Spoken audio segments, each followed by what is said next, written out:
Bom dia a todos, professores, professoras, equipe de gestora. Sejam bem-vindos a mais uma formação da área de linguagens.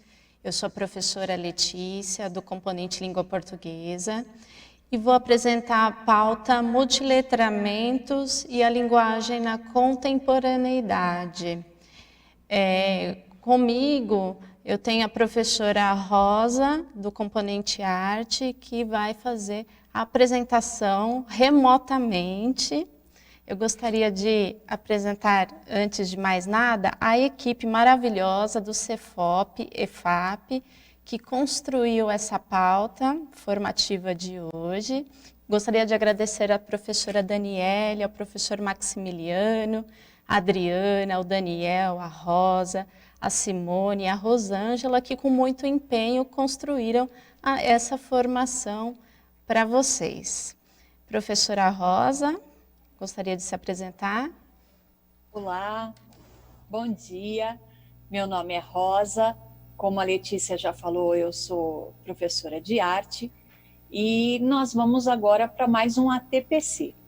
E nesta ATPC, na ATPC anterior, na realidade, nós vimos o diário de bordo como um instrumento de registro e reflexão. E nós vamos manter esta prática agora. Para isso, nós vamos preparar o nosso momento de estudo e vamos dar um minutinho para que vocês separem os materiais para anotações, que é caderno, bloco de anotação, lápis e caneta. Vamos lá?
Bom, voltamos, né, agora para a nossa aula. Nós vamos lembrar que nós solicitamos que vocês separassem esses materiais, porque nós queremos convidar vocês para continuar na produção do diário de bordo.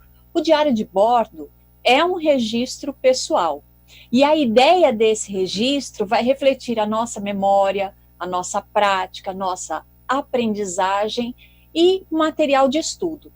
Tudo isso vai possibilitar a autoavaliação do nosso trabalho, dos nossos conhecimentos. O registro ele vai permitir revisitar as atividades sempre que for necessário e vai agregar elementos novos para aprimorar os nossos conhecimentos. A escrita do diário de bordo precisa ter data de reunião, detalhamento das atividades, reflexões e comentários sobre como a formação se desenvolveu, com os participantes envolvidos e uma avaliação, que é a reflexão do modo como decorreu a formação, as tarefas, o processo de trabalho e as considerações futuras. Agora vamos lá para o próximo slide. Bom, neste slide nós vemos os objetivos desta ATPC, que é analisar o gênero, fotojornalismo, como objeto de ensino e aprendizagem, abordando a multimodalidade e os multiletramentos. Refletir sobre os efeitos de sentido do gênero fotojornalismo quando atrelado à leitura de reportagem. Analisar a multimodalidade e multiletramento dos campos jornalístico e artístico, levando em conta o contexto de trabalho e estudo remoto. As competências, no próximo slide, por favor. As competências é utilizar diferentes linguagens, verbal, oral ou visual motora, como libras e escrita, corporal, visual, sonora e digital, para se expressar e para partilhar informações, experiências, ideias e sentimentos em diferentes contextos e produzir sentidos que levem ao diálogo, à resolução de conflitos e à cooperação. Compreender e utilizar tecnologias digitais de informação e comunicação de forma crítica, significativa, reflexiva e ética nas diversas práticas sociais, incluindo as escolares, para se comunicar por meio das diferentes linguagens e mídias, produzir conhecimentos, resolver problemas e desenvolver projetos autorais e coletivos. Lembrando que as competências número 3 e 6 da área de linguagem interagem com a competência geral número 5 do currículo paulista, competência que trata da cultura digital. Letícia. Muito obrigada, Rosa. Eu vou apresentar aqui rapidamente o nosso percurso formativo de hoje, por favor, na tela. Vamos fazer uma atividade de sensibilização, uma leitura de imagem. Depois nós continuamos com a questão das leituras de imagem, com aprofundamento na relação entre foto e legenda, nas representações narrativas e conceituais, e também outros elementos de leitura de imagem, que são muito importantes, né? A relação com a linguagem da dança, e retomando a questão dos multiletramentos e a multimodalidade e também o multiculturalismo. Nas formações anteriores, nós já abordamos a questão da multimodalidade e dos multiletramentos com relação à reportagem, né, aos gêneros jornalísticos. Nós vamos retomar esses conceitos hoje, mas para fazer uma análise mais aprofundada dos elementos visuais que compõem esses gêneros jornalísticos. Para tanto, nós vamos realizar uma primeira interação. Por favor, na tela. Quais os elementos podem ser observados nesta imagem? Nós vamos pedir que vocês interajam no chat por 3 minutos.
Bom, voltamos, nós temos mais de 20 mil participantes na manhã de hoje, isso é muito bom, né?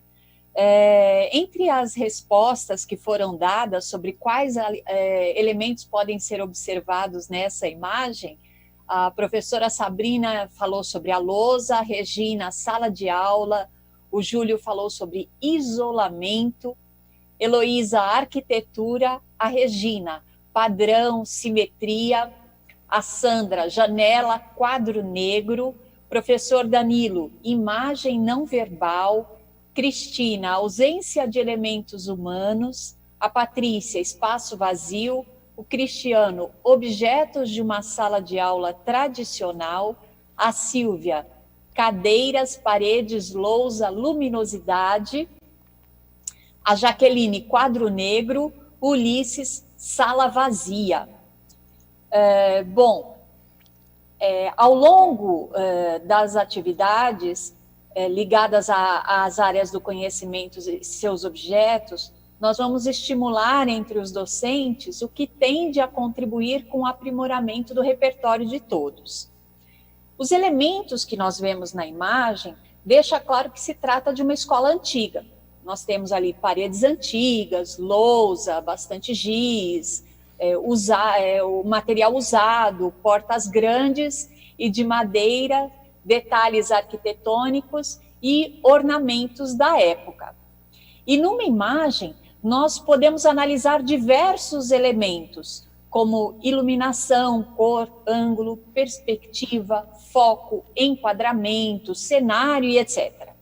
Tudo isso, todos esses elementos, eles interferem na criação de sentido do cenário apresentado. Letícia? Obrigada, Rosa, por esses esclarecimentos, né?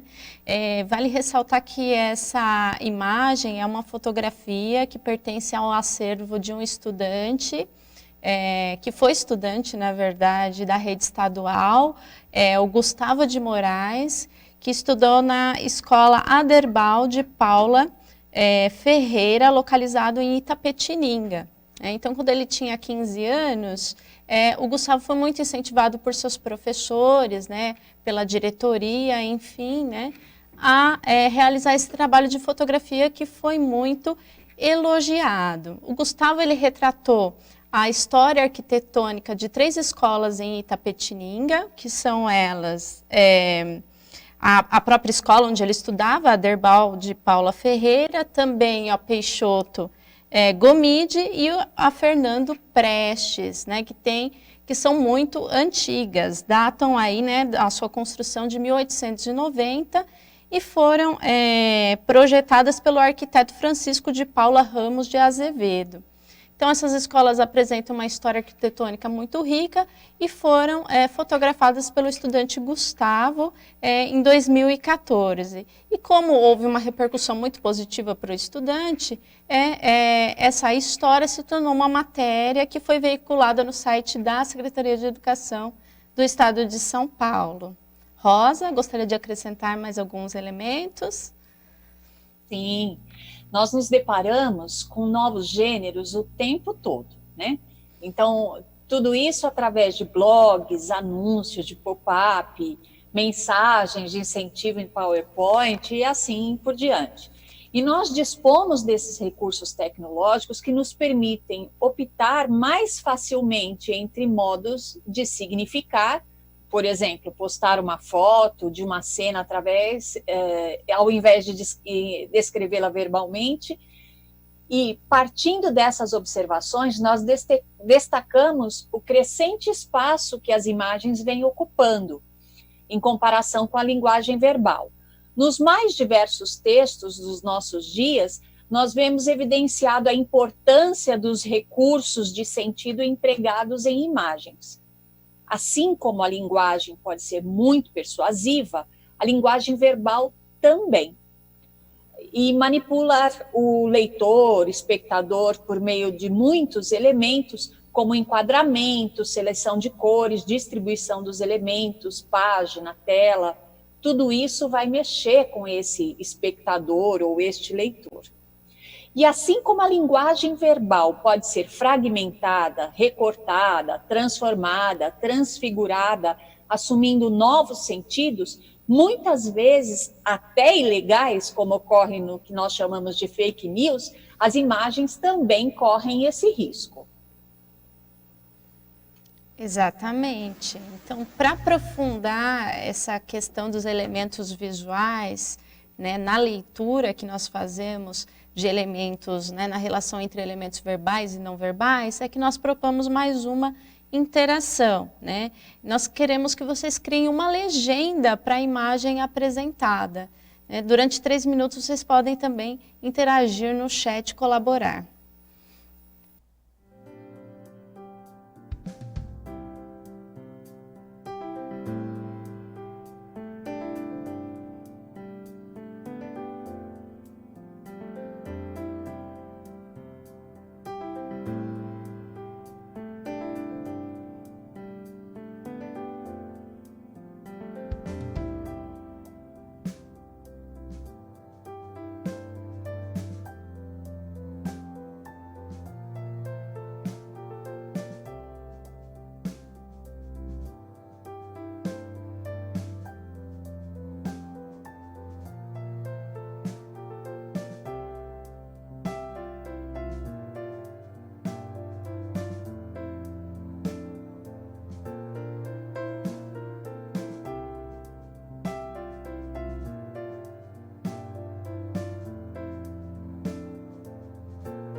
Bom, bastante interações, né? Muitas interações aqui. Então, quais as legendas possíveis para essa imagem apresentada? Então, os professores escreveram aqui: luta, cidadania, protesto, liberdade para todos, resistência, democracia, luta, o poder da união, unidos para sempre, não vejo futuro, igualdade e justiça para o povo, a união faz a força, liberdade de expressão, olhos fechados incomodam, liberdade, reivindicação, direito das mulheres. Então, bastante legendas, né? Vocês apontaram. Uma imagem, ela pode receber diferentes legendas, como nós vimos aqui. E essas legendas, elas podem expressar diferentes intencionalidades de veiculação dessa imagem. Tanto a linguagem verbal como a visual, elas permitem construir representações de mundo, que é a função de representação. Atribuir papéis aos participantes representados, que são pessoas, objetos, instituições, e estabelecer diferentes relações entre os participantes no texto, bem como entre esses e o leitor, que é a função de interação. E ainda organizar esses sentidos na forma de um todo, que entendemos por texto, que é a função de composição. Tais funções da linguagem verbal foram descritas por Halliday em 1994 e adaptadas por Kress e Van Leeuwen em 2006 para a linguagem visual com vistas a informar análise de textos multimodais. Letícia? Obrigada, Rosa. Eu gostaria de acrescentar aqui em relação à função da representação, as fotografias elas podem ser divididas de duas maneiras, né? O que significa isso? É que elas podem ter uma função de representação narrativa ou uma função de representação conceitual. Se nós analisarmos aqui as fotografias que foram apresentadas, a primeira fotografia da interação do aluno, do estudante Gustavo, ela tem uma função de representação conceitual, diferentemente dessa última imagem que foi apresentada, que apresenta uma função narrativa. Então, para a gente explanar um pouquinho mais acerca, né, dessas características, eu vou passar para vocês 2 slides. Opa, não está entrando. Das funções, por favor. Função narrativa. Né? A função narrativa, né? Qual é essa característica? Né? Presença de participantes, humanos ou não, envolvidos em um evento. Né?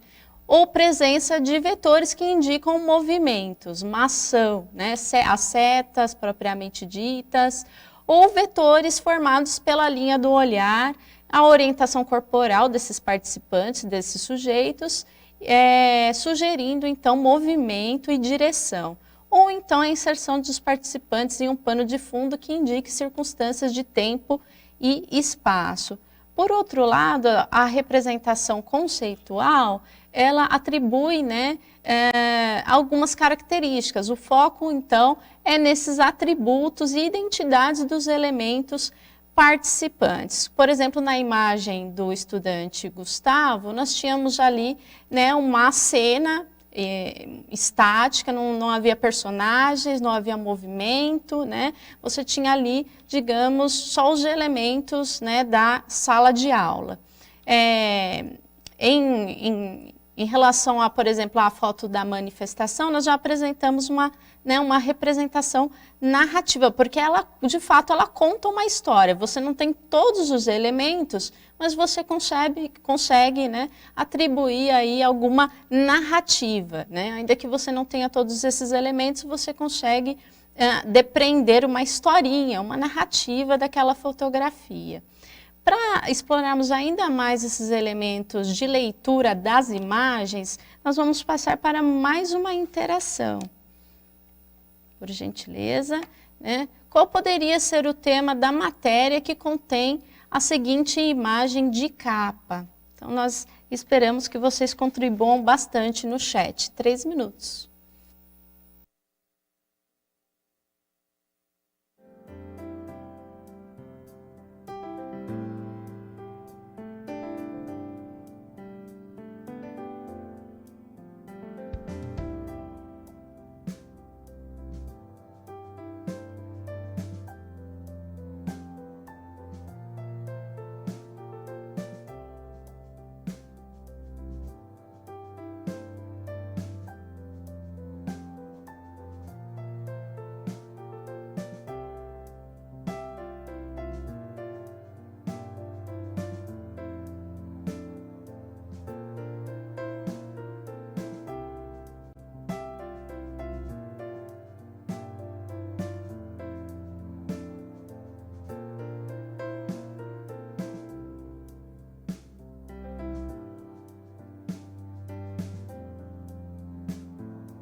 Bom, o pessoal está afiado, né? Nós temos muitas interações. Eu pediria que nas próximas interações de vocês, se possível, vocês colocassem qual o componente curricular que vocês trabalham, tá? Nós temos aqui, a professora Fernanda colocou educação física, a Elaine, o tempo eterniza, a Andrea, bola do ano, Alzira, final de campeonato, a Márcia, educação física, Isabel, esporte, Marcos, campeonato de futebol, a Lígia, premiação, a Franciele, jogos, Leila, competição, Kleber, premiação de futebol, o Max, desafios, a Érica, vitória, Maria, conquistas, Rosi, final de campeonato, a Letícia, pessoas merecedoras, Eliana, políticas sociais, a Margarete, jogos escolares, a Cláudia, história do futebol e o Nivaldo, venci. Muito interessante, hein? Gostei da participação de vocês.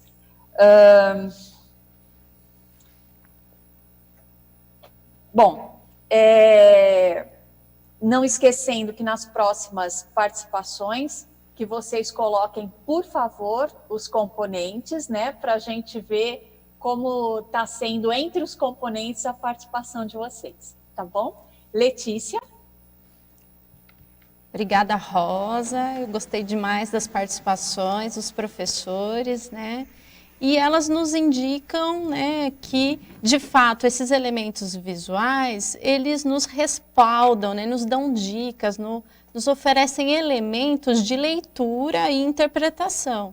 Porque, realmente, né, os professores acionaram seus conhecimentos prévios e identificaram ali elementos que se relacionam ao mundo do esporte. E essa fotografia, ela foi veiculada junto a uma matéria da SEDUC, que foi ao ar no dia 22 de junho de 2019 e que divulgava um evento no Museu do Futebol, em comemoração aos 100 anos, né, da primeira vitória brasileira na Copa América. E é interessante a gente observar a questão da disposição dos elementos na imagem, na fotografia dessa matéria. Por quê? Porque se nós analisarmos a relação entre os elementos, nós temos ali na base os troféus. Obrigada, equipe. Nós temos ali os troféus que indicam a relação, né, do que é real, ou seja, do que já foi conquistado. Por sua vez, no topo, na parte superior, nós temos uma imagem de pessoas confraternizando, comemorando, em uma situação de um momento de alegria, né, de descontração, de divertimento, e que há essa confraternização e essa comemoração. Quando a gente tem essa relação topo-base, o que se expressa ali na base nós temos o real, né, e no topo, né, no nível superior, o que é idealizado, o que é almejado.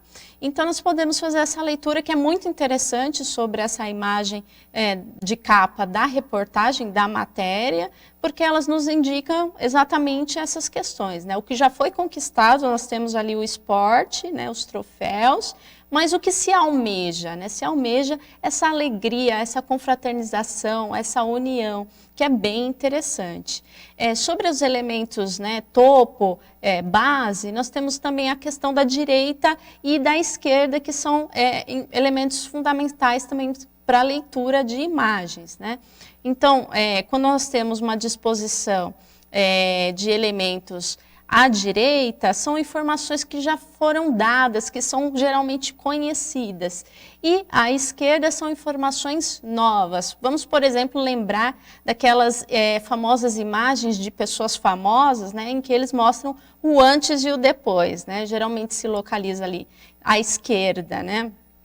Perdão, à direita, a informação que já é conhecida, você já conhece aquela personagem, e aí depois do outro lado você tem o antes, né, mostrando ali como é que eram as características daquela pessoa, né, podem ser, por exemplo, características físicas.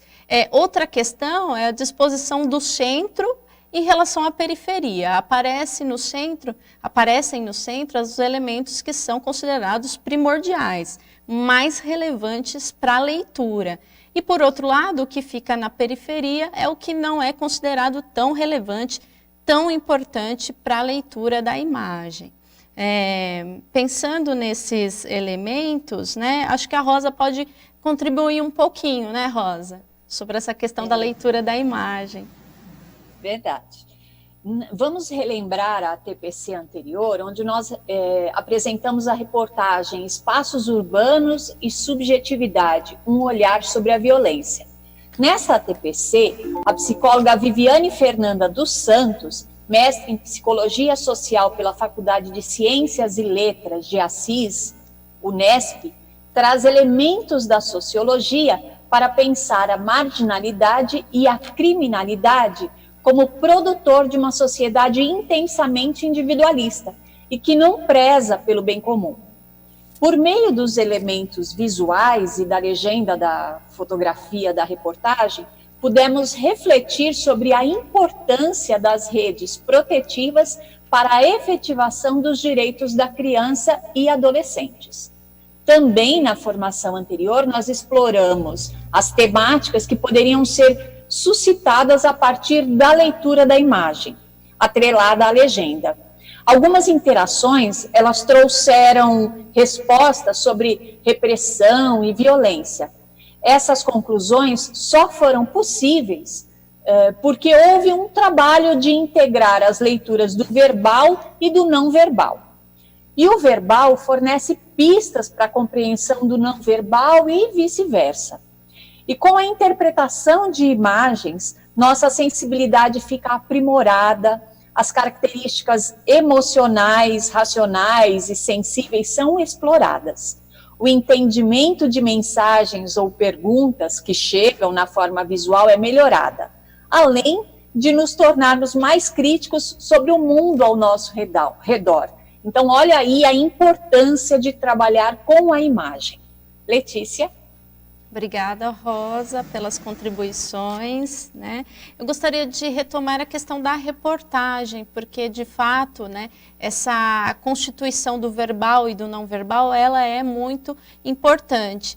E numa reportagem, não só a fotografia vai ter ali um papel preponderante, mas também todos os outros elementos visuais que se articulam para a constituição daquele texto, certo?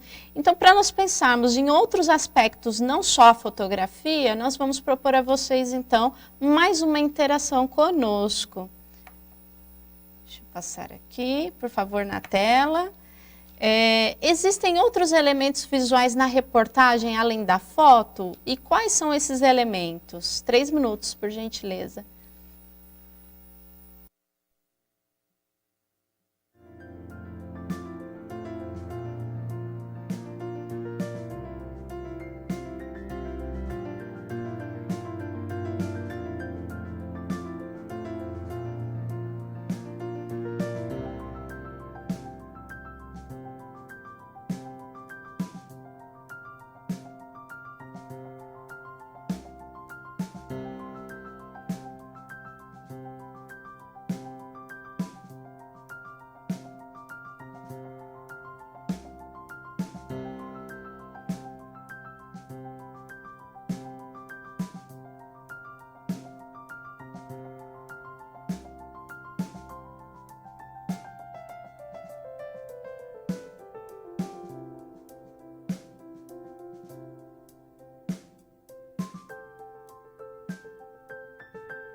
Prontinho, voltamos.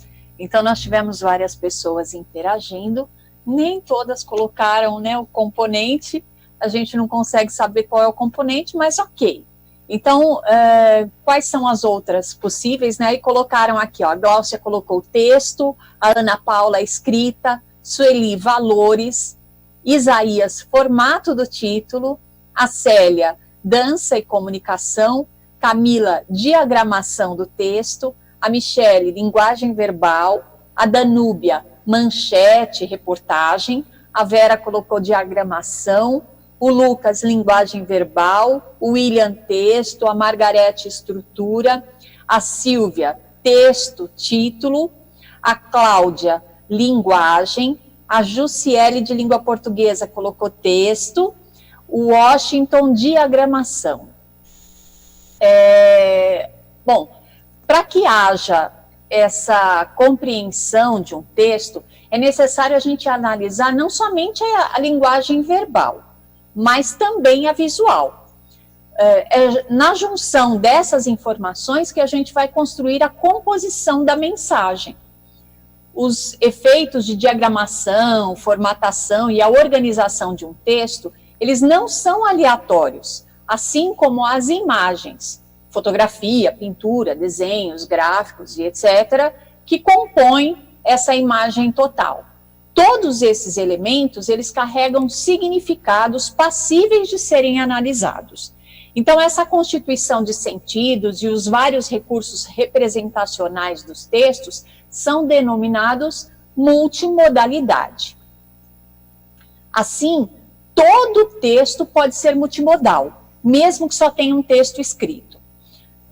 O simples destaque do texto, os usos de diferentes tipos de letras, tamanho, cor, divisão em colunas, tudo isso torna qualquer texto escrito multimodal. Então, as respostas de vocês, parabéns a todos vocês, né? Tudo isso que vocês viram, conseguiram observar, fazem parte, sim. Letícia? Obrigada, Rosa.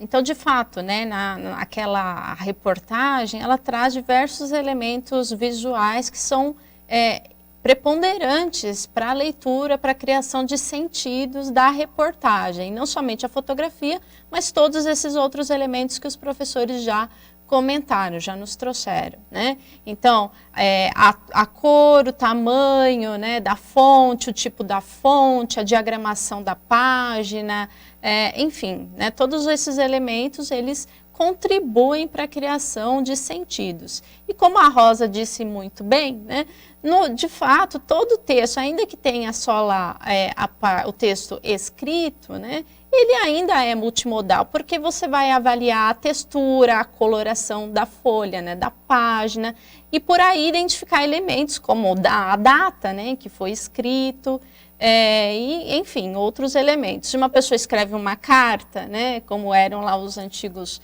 apaixonados românticos que escreviam as cartas e derramavam lá suas lágrimas sobre o papel, aquele elemento ficava ali registrando e, de fato, né, ele é passível de interpretação, de criação de sentidos. Por isso que todo texto ele é multimodal nesse aspecto. Claro, evidentemente que hoje na contemporaneidade a gente tem ali, por causa do advento, né, da internet, da era digital, enfim, nós temos aí gêneros que são, obviamente, que trazem mais semioses, né, a integração de som, de gesto, de figuras dinâmicas e estáticas. Evidentemente que esses textos, né, têm uma constituição muito mais complexa em relação à complexidade e uso dessas semioses. Mas, né, desde muito tempo, né, as revistas, os jornais, eles já traziam essa integração do verbal e do não verbal que nós devemos explorar com os nossos estudantes. E agora, né, com a internet, muito mais, né, a linguagem ela se complexificou nesse sentido, né, de semioses. E, enfim, né, tudo que já foi dito, aí os gestos, a expressão corporal, tudo isso é passível de criação de sentidos, né? E também a dança. A dança, ela é uma linguagem, é muito importante para a gente pensar no aspecto da cultura. A cultura é um sistema que integra diferentes textos, né? Diferentes gêneros textuais, e uma dessas linguagens que é muito importante para nós é a dança, né? Que também é passível de atribuição de diversos sentidos e criação de leituras de mundo. Enfim, então, para a gente explorar um pouquinho a dança, nós vamos começar a falar um pouquinho disso agora. É importante pensar que a dança, enquanto linguagem, ela pode se assemelhar mais ou menos em relação ao verbal. Por quê? Porque há danças que, de fato, constituem, né, como uma forma narrativa também. Elas apresentam uma história, uma linearidade, enquanto outras peças coreográficas, né, o foco mesmo é na questão do gestual, do bailarino, né, da coreografia, da expressão de sentimentos, emoções, né? Então tudo vai depender da intencionalidade que é proporcionada, que é colocada naquela peça coreográfica. Então, para a gente aprofundar a questão da linguagem da dança, nós vamos propor mais uma interação para vocês, professores. Né? Deixa eu passar aqui o slide. Né? O que você pode depreender da imagem a seguir? Para a gente começar a fazer uma discussão em torno da linguagem da dança. São 3 minutos para interação no chat e esperamos muitas contribuições.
Pessoal, desculpem a nossa falha, tivemos um probleminha, não conseguimos abrir o chat para interação, a equipe técnica vai tentar resolver isso para a próxima interação, mas nós vamos seguir, porque tecnologia é isso, né? Às vezes na sala de aula também a gente tem um problema ou outro, mas a gente tem que seguir.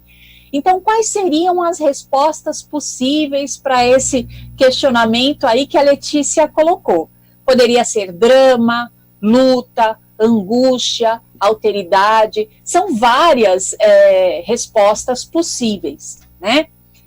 Eu queria antes fazer um comentário. Na interação anterior, a Pro Marlene pediu desculpas por esquecer o componente. Não tem problema, Pro. A gente pediu justamente pelo que a gente vai comentar agora, né? Que é interessante a gente saber qual é o componente, para entender, às vezes, o que está por trás das respostas de vocês, né? A gente não vai entender completamente, mas a gente vai entender um pouquinho. Mas ok, a gente segue, né? Então, existem muitas interpretações possíveis mas nem todas são adequadas ao contexto. As interpretações, elas se relacionam aos repertórios construídos ao longo da vida dos sujeitos. Por isso que a gente falou, qual é o seu componente, né?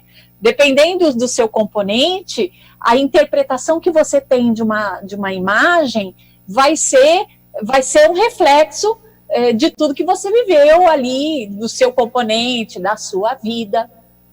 E ao trabalharmos as diversas linguagens, faz necessário a gente fazer uma pesquisa, experimentar, vivenciar, avaliar, tudo isso para buscar conhecimentos.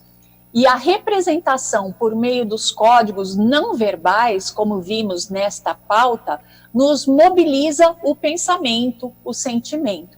Dessa maneira, por meio das informações proporcionadas pelo meio em que nós vivemos e da cultura, esse fazer se torna único e exclusivo para cada um de nós, porque é o que representa a visão do mundo que nós construímos, assim como a forma de pensar e sentir a vida. Podemos depreender de maneira singular alguns elementos que compõem a manifestação artística, a narrativa coreográfica, os elementos de palco, os figurinos, a iluminação, a música, os gestos e as expressões. A dança moderna, ela veio ao encontro das grandes mudanças que já estavam em andamento. Então, os personagens e os temas agora, eles já não traziam mais as fadas, bailarinas etéreas, bosques encantados, aqueles sonhos todos, né? Os novos personagens causavam estranhamento pelos movimentos e as posturas, os figurinos cubistas e inovadores que eram apresentados na dança. Os cenários inventavam lugares bem diferentes dos antigos bosques e jardins românticos que a gente tinha. Essa dança, ela trouxe muitas mudanças. Pés descalços, movimentos de tronco de um modo mais flexível e técnicas executadas ao nível do solo, como os dançarinos deitando, sentando e se ajoelhando. Por isso que na dança a gente tem o plano alto, médio, baixo, mas na dança moderna a gente não tem com toda aquela delicadeza que se apresentava na dança clássica, né? Agora é uma coisa mais, talvez mais natural ou mais rude.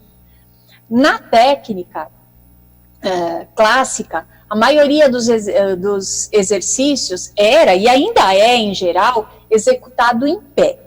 O mais importante, porém, foi a mudança de ideias, preocupações sociais, políticas, sentimentos humanos mostrados por meio da dança.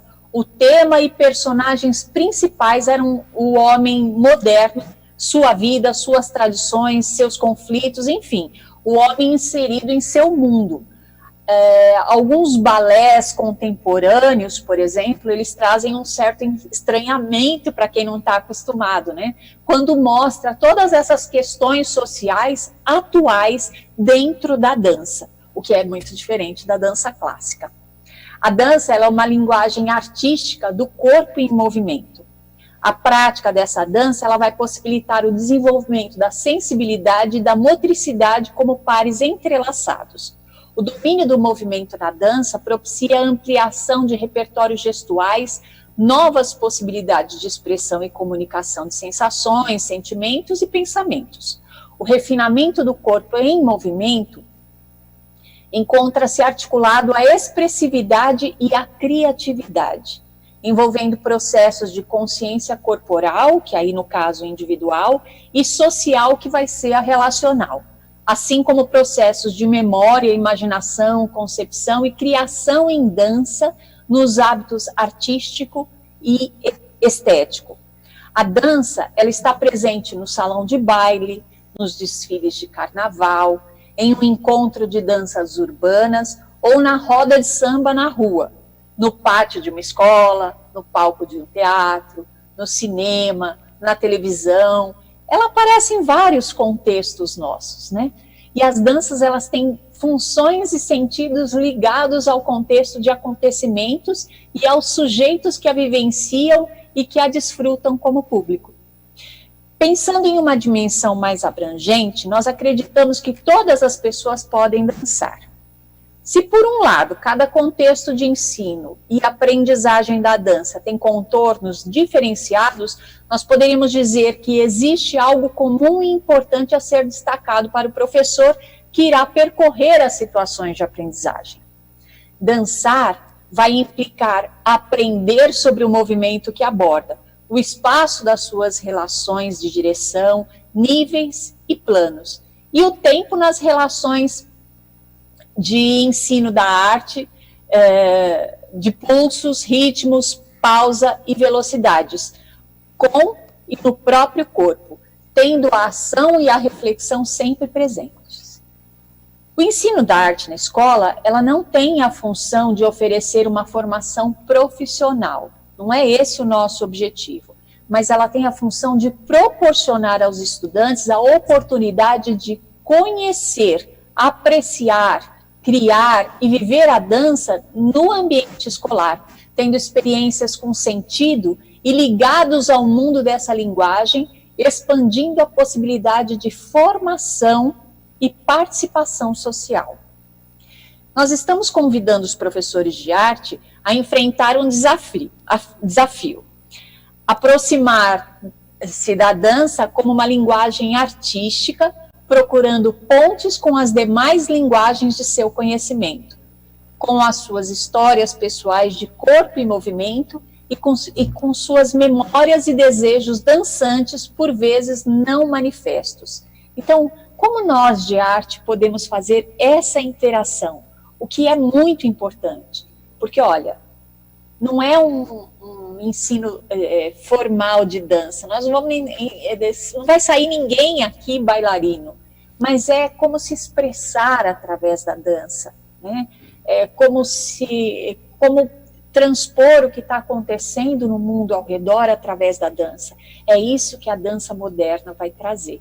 E isso é muito importante desenvolver dentro da sala de aula e junto com outras linguagens. Letícia? Obrigada, Rosa. Então, né, gostaria de lembrá-los, né, que essa questão da linguagem, a constituição da linguagem verbal e não verbal, essa integração é o que de fato compreende os gêneros, né, multimodais, né? E essa multimodalidade, ela exige um letramento especial que nós conhecemos como multiletramentos, né? Então, para que a gente observe as questões intrínsecas aos multiletramentos, nós convidamos vocês, professores, a assistir a um trecho do vídeo da professora Roxane, que trata dos multiletramentos, né? E depois nós voltamos para refletir sobre esse trecho apresentado.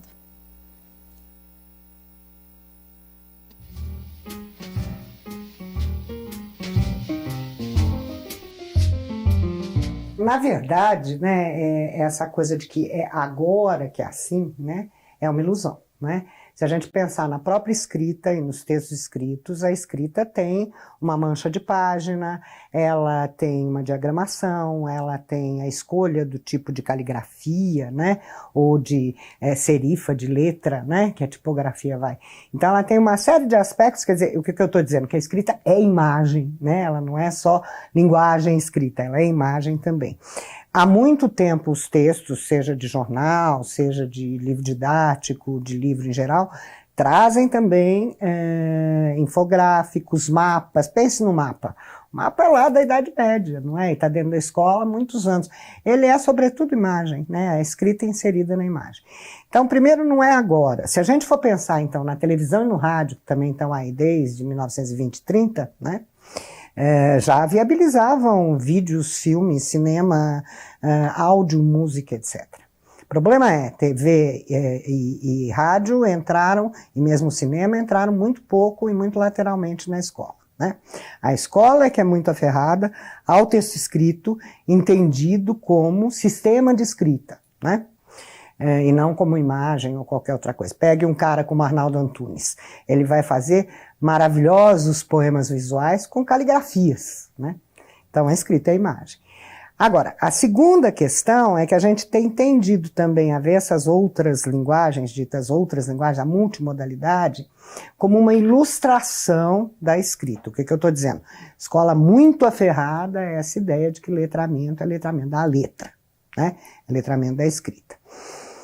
As novas tecnologias vieram mudar isso, né, gente? Vamos combinar, porque elas não funcionam, elas funcionam o tempo todo com tudo misturado, tudo junto, né? Então, agora se torna importante trabalhar com os tais textos multimodais ou multissemióticos que têm imagem, movimento, áudio, etc. Nesse caso, a tendência dos professores tem sido, universitários, não universitários em geral, usar, por exemplo, vídeo ou um rap como uma ilustração, um momento de descanso ou distração ou relax na aula, mas não como um objeto de ensino de leitura escrita, né? E ele é. Ou seja, eu tenho que aprender a ler a imagem, assim, a ler a música, a ler o design, assim como eu aprendo a ler e produzir, sobretudo produzir, né? Textos escritos, né? Então, eu acho que essa é uma questão bem importante que vai se tornar cada vez mais importante. Porque hoje as crianças que estão chegando à escola já têm acesso, boa parte delas, a tecnologias móveis, né? As pesquisas têm mostrado que não se trata nem de questão de classe social, de ter dinheiro ou não. Então, elas já vão chegar usando, chegar aos usuários, né? Então, a escola vai ter que refletir sobre isso melhor.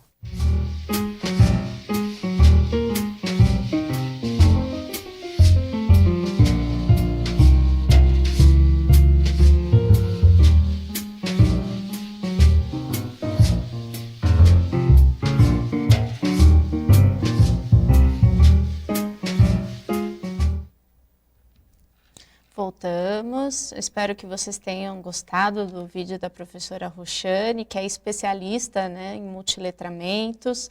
Ela traz aquela visão que já foi comentada aqui anteriormente, né, de que não basta somente o domínio do verbal, né, para que o estudante ele se relacione de forma positiva com o mundo em que ele vive, a contemporaneidade, ele precisa, né, adquirir habilidades que vão além, né, da leitura do verbal. Ele precisa dominar, né, a questão da leitura dos sons, dos gestos, as expressões, né? Nós, enquanto seres humanos, temos essa capacidade maravilhosa de atribuir sentidos aos signos, né?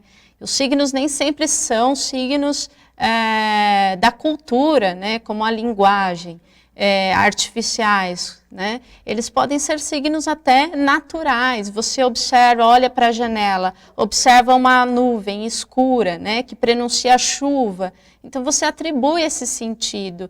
E essa atribuição de sentido está muito relacionado à cultura em que o sujeito vive, né? Em que meios ele circula. Então é por isso que é relevante pensar aí, né, em como se atribui os sentidos. Então a questão dos multiletramentos, ela é importante para que o estudante ele possa, né, manejar aí conhecimentos na contemporaneidade. O currículo paulista ele traz, né, uma reflexão muito interessante, que é a seguinte, né, na tela.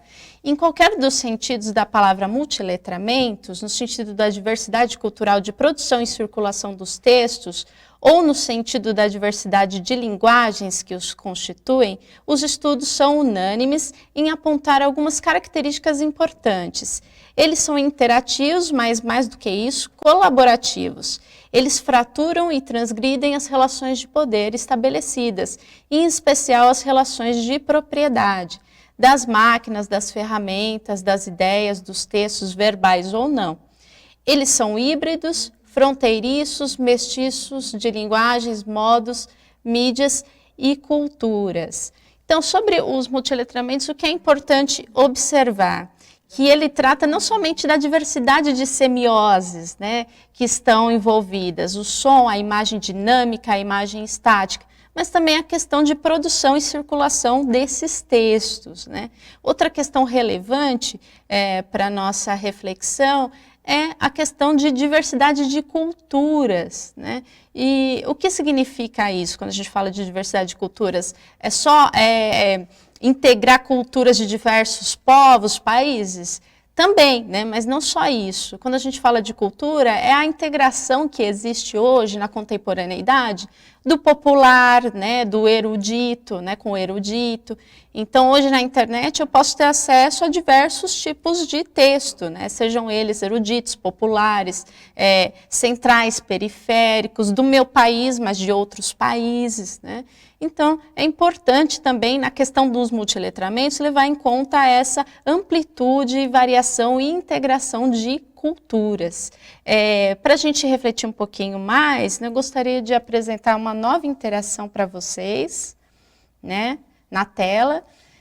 Por que a escola deve favorecer, então, a multiculturalidade por meio do trabalho com os multiletramentos? 3 minutos, por favor.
Muito bem, retornamos. Infelizmente, por problemas técnicos, nós não tivemos a resposta dos professores, mas nós podemos comentar aqui, né, quais poderiam ser as possíveis respostas para essa pergunta, para essa interação lançada, né?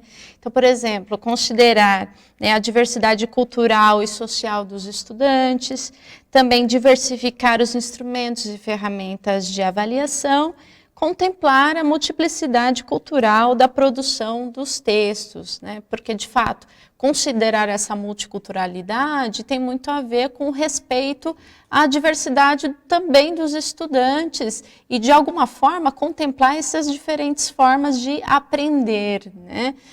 Diferentes formas de aprender requerem diferentes formas também de ensinar.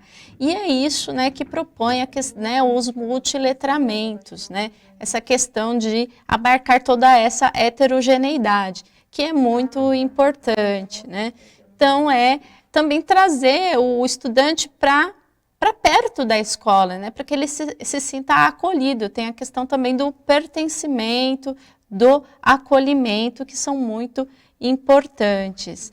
Nós estamos nos encaminhando, então, para o final da nossa formação. Eu gostaria de apresentar, então, as habilidades, né, do segundo bimestre, que foram levadas em conta para a produção da pauta de hoje, tá? Elas dialogam com a pauta de hoje. Então, para o ensino fundamental, né, o currículo paulista, nós temos aí, para a língua portuguesa do ensino fundamental, identificar recursos estilísticos e semióticos presentes em textos jornalísticos e publicitários. Para a educação física, diferenciar as danças urbanas das demais manifestações de dança, valorizando e respeitando os sentidos e significados atribuídos a elas por diferentes grupos sociais. Depois nós temos, né, para a língua inglesa, produzir textos escritos em língua inglesa, histórias em quadrinhos, cartazes, chats, blogs, agendas, fotolegendas, entre outros, sobre si mesmo, família, amigos, gostos, preferências e rotinas. Para a arte, nós selecionamos, né, analisar e experimentar diferentes elementos da dança contemporânea, coreografia, figurino, trilha sonora, cenário, iluminação, incluindo o recurso, né, a tecnologias digitais e espaços convencionais e não convencionais para a composição cênica e apresentação coreográfica. Já para o ensino médio, nós selecionamos para a língua portuguesa a habilidade do terceiro ano do ensino médio, né, a terceira série. Inferir significados apoiando-se em pistas presentes no texto e na mobilização de conhecimentos prévios. Para a educação física, primeira série do ensino médio, reconhecer a importância do ritmo no esporte, na luta, na ginástica e na dança. Língua inglesa, ler, compreender, analisar e interpretar roteiros, anúncios ou propagandas publicitárias, piadas, adivinhas e diálogos, inferindo seus traços característicos, bem como suas finalidades e usos sociais. Em arte, reconhecer os elementos e características encontradas na linguagem da dança. Vale ressaltar que as formações, né, da ATPC, elas são pautadas nas habilidades essenciais propostas para o bimestre, né, assim como as aulas apresentadas no Centro de Mídias, que também são pensadas e planejadas tendo em vista essas habilidades essenciais, né? Então o professor pode se sentir muito à vontade, né, em relação às aulas apresentadas ao Centro de Mídias, porque de fato elas dialogam com o que está proposto como habilidades essenciais do bimestre. Pensando em língua portuguesa, eu me lembro muito bem de uma aula do professor Mauro Marcel, né? Ele ministrou essa aula Fato ou Opinião para o ensino médio, e ele fazia ali, né, trazia a leitura de reportagens e notícias, atribuindo também na questão da atribuição de sentidos e na relação entre o verbal e o não verbal.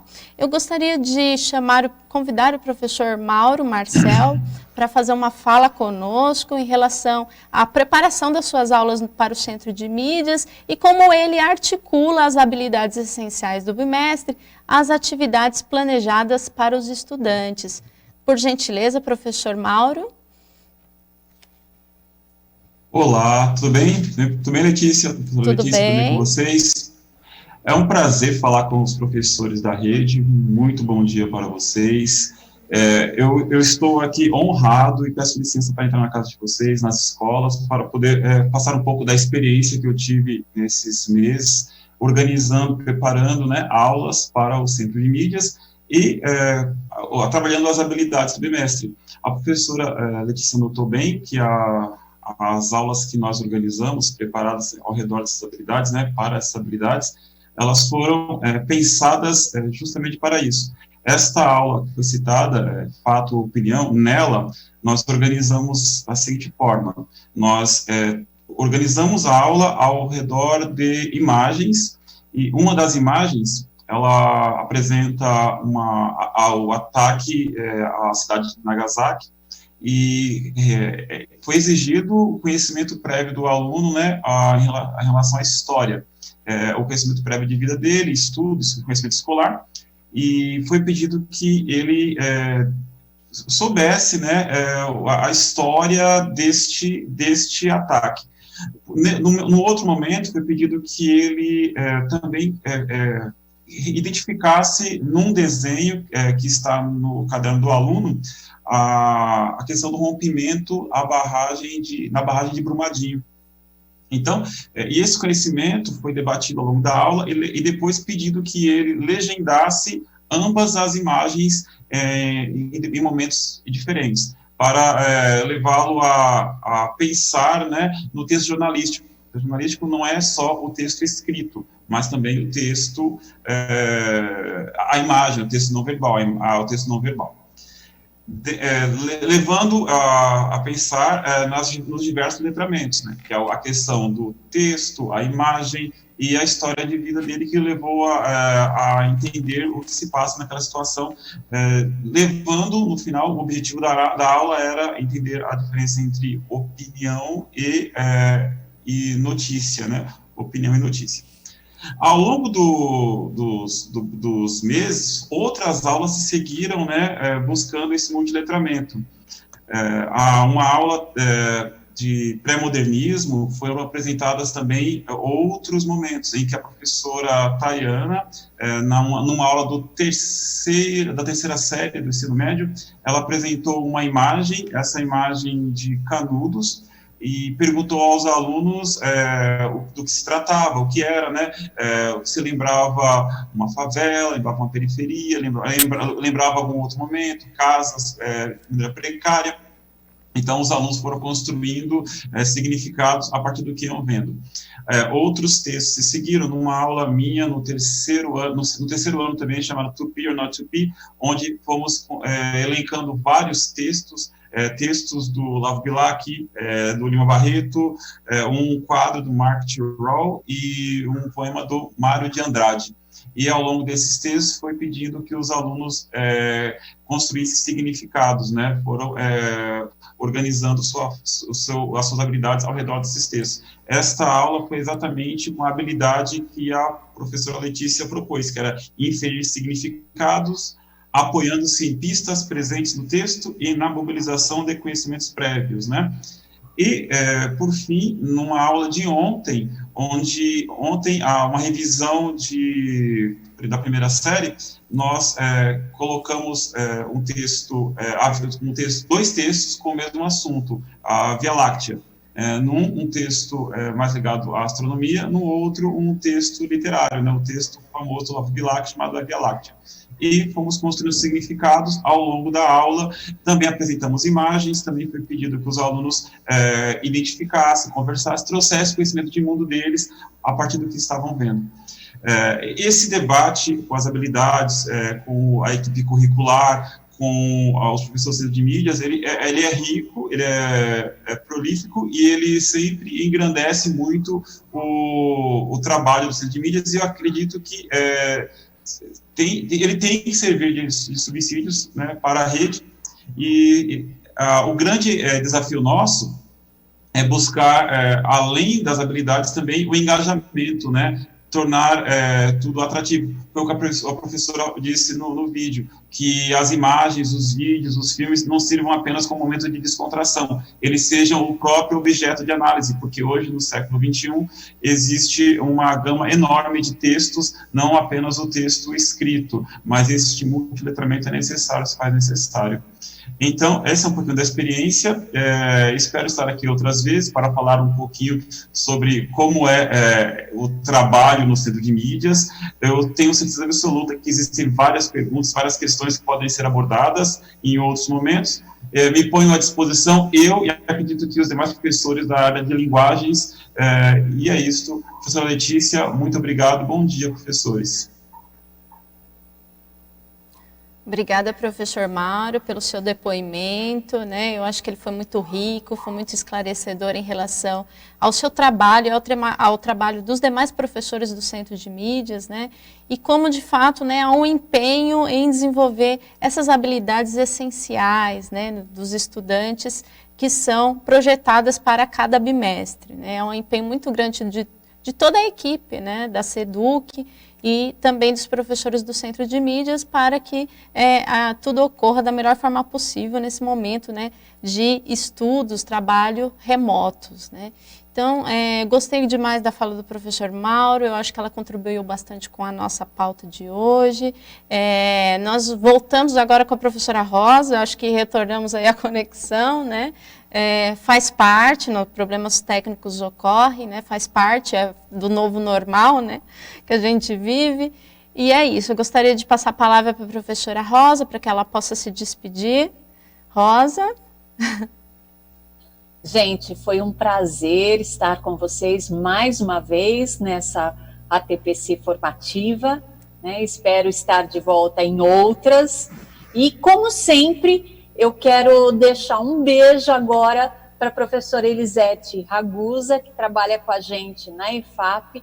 Ela trabalha no SEAC, que cuida das autorizações e certificações dos cursos que a gente oferta lá. Então, um beijão para você, parceira Elisete. E muito obrigada pela presença de todos vocês e até a próxima. Muito bem. Eu gostaria agora de deixar um tempo para que os professores printem, né, as referências da pauta de hoje. Eu vou passar aqui o slide. Deixa um momentinho na tela para que os professores possam, né, capturar essas referências. Nós temos aí o currículo do Estado de São Paulo, mas também outros textos muito importantes em relação aos multiletramentos e a leitura e a análise de imagens, que aí depois o professor pode, com o tempo, né, se apropriar desses textos e desse material, que eles são muito enriquecedores, né, na formação continuada dos professores. Podemos passar para o próximo. Achamos o último slide das referências, professores. Sintam-se à vontade para printar e depois buscar essas referências. Então é isso, foi muito enriquecedora a formação, espero que vocês tenham gostado e aproveitado, né, e tenham colaborado também com a formação continuada de vocês. Para nós foi um prazer, né? E eu espero que tenhamos todos um excelente dia e uma boa semana. Obrigada e até a próxima formação.